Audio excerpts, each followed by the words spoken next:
The game starts very quietly, with both sides developing their pieces. But as the moves go on, white slowly builds pressure toward the king. One mistake is all it takes for the position to fall apart. What follows is a clear attack, a few key sacrifices, and a smooth checkmate. Let's take a look at how this game was won. The game begins with pawn to e4 and pawn to e5, a classic and balanced opening. After knight to f3 and knight to c6, white develops the bishop with bishop to c4, entering the Italian game. Black responds with knight to f6, and white chooses a solid setup with pawn to d3. After pawn to d6, both sides prepare for a longer battle. White plays knight to d2, while black continues development with bishop to e7. White prepares a fianchetto with pawn to b3, and black castles kingside. White plays pawn to h3, stopping any piece from jumping to g4. Black strikes in the center with pawn to d5.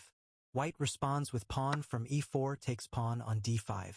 Black recaptures with knight from c7 takes pawn on d5. White develops actively with bishop to b2. Black jumps forward with knight to f4, creating pressure near white's king. White castles with king to g1, and black plays bishop to c5.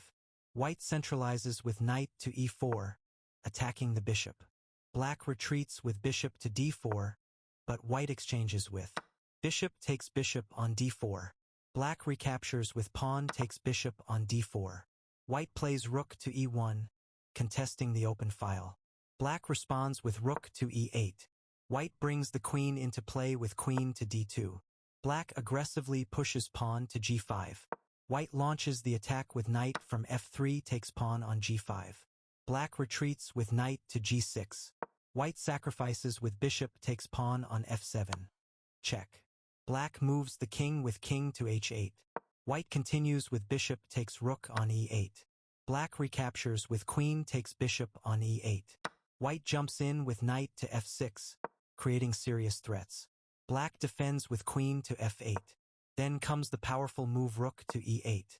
Black captures a pawn with bishop takes pawn on h3. White sacrifices with rook takes queen on f8. Check. Black recaptures with rook takes rook on f8. White removes a defender with knight takes bishop on h3. Black responds with rook takes knight on f6. White brings the queen forward with queen to g5. Black tries to hold on with rook to e6. White improves the attack with knight to f4, and black retreats again with rook to e8. White strikes with knight takes pawn on g6. Check. Black responds with pawn from h7 takes knight on g6. White captures with queen takes pawn on g6. Black blocks with rook to g8. And the game ends with a beautiful finish. Queen to h6, checkmate. This game is a reminder that chess doesn't always explode in the opening. There are no early checks, no quick attacks, just quiet moves and patience. But beneath the surface, white is slowly building something dangerous. One small mistake, one overextension, and the entire kingside collapses. What follows is a series of bold sacrifices and a final checkmate that feels almost inevitable. Let's take a look at how a calm position turns into a brutal finish.